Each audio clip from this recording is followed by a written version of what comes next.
चिरां जिल्ला दुलाराय बर' फरायसा आफादा 13 बोसोर बैसोनि सिंनि जे हिन्जावसा आरो हौवासाफोरनि जोलुर बादायलायनाय बेखौ बे 2025 मायथाइनि थाखाय बासुगाव दखरा एबसुनि सिङाव थानाय बे गसाइगाव गामिनि जे गेवलां फोथार बेवहाय दिनैनिफ्राय जागायजेनबाय आरो जागायनानै सानबानि थाखाय जों खेलाखौ थिक खालामनाय जादों। फैगौ आगष्टनि 10 अक्ट'आव फाइनाल जाहैगोन आरो बे गेलेनायाव जिल्लानि सिङाव थानाय गासै मोनस्नि दखरा एबसु दं।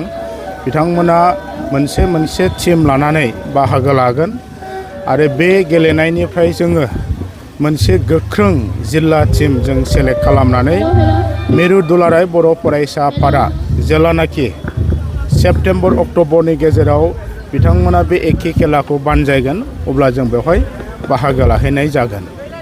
दा बेवहाय हिन्जावसा आरो हौवासाफोरनि बाव जों गेलेनायखौ एखे बैसोआव लानाय जादों 13 बोसोर बैसोनि सिंनि। दा जेदिननाखि फाइनाल जागोन 10 आगस्टआव हेदिनखालि जोङो जिल्लानि सिङाव मोननै साब डिभिसन दं आरो गासै मोनस्नि दखरा एबसु दङ। जोङो साब डिभिसन लेभेलाव गार्ल्सफोरनि थाखाय मोननैल' हानजा बाव सेलेक्सननि थाखाय मोनसे डेम' जों खेलाखौ लानाय जागोन 10 तारिखआव। हौवासाफोरनि फाइनाल जानायनि सिगां बाहायबो जोङो हिन्जावसाफोरनि मोनसे मजबुत जिल्ला टीम हिसाबै जों सेलेक्ट खालामनानै मिरुआव लांनाय जागोन। दा चिरां जिल्लाया बे खेलाखौ फैयै बे बोसोराव जों 5थि बोसोराव आगान सुरबाय आरो 13 बोसोर बैसोनि सिंनि जि जोलुर बादायलायनाय बे बादायलायनाय बा बे खेलाखौ दैदेननाया एबसु हिसाबै चिरां जिल्लाया गिबियावनो जों जागायजेनदों।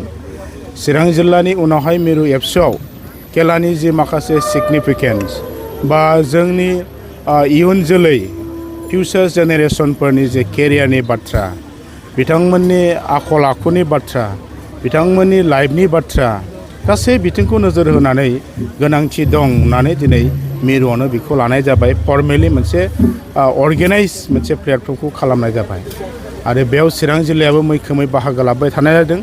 जोङो जागायजेननायनिफ्राय मिरु लेभेलाव बोसोरथाम देरहाबाय आरो बे बोसोरावबो जों देरहानायनि मोनसे जि जोंनि प्रिपारेसन बेखौ जोङो लांगोन।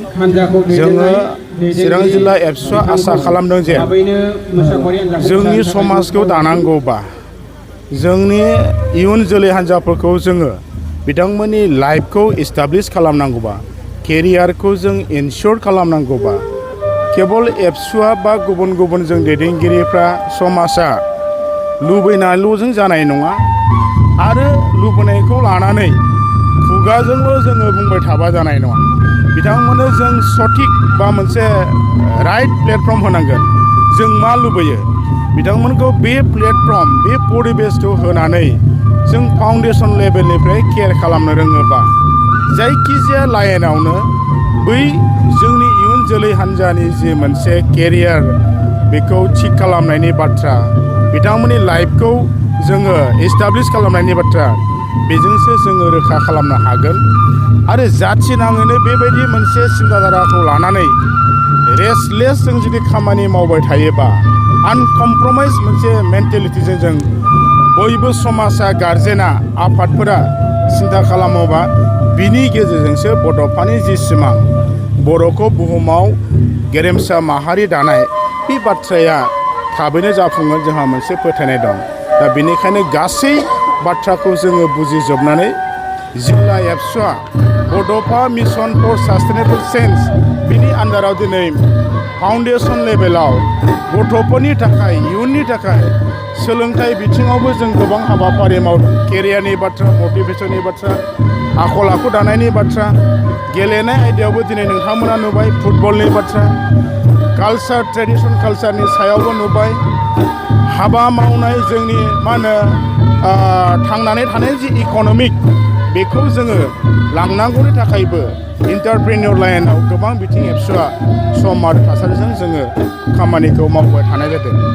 जोङो बेखौ मोनदांदों आरो दिनैनि जि मोनसे खेला बे खेलाजों जों स्पष्ट जाबाय जे जोंनि समाजाव जोंनि गथ' गथायफोरनि आखल आखु जोंनि बिथांमोननि जि हुदा आरो फिउचार बेखौ जों निश्चित खालामनो हागोन बे स्पष्ट बाथ्रा।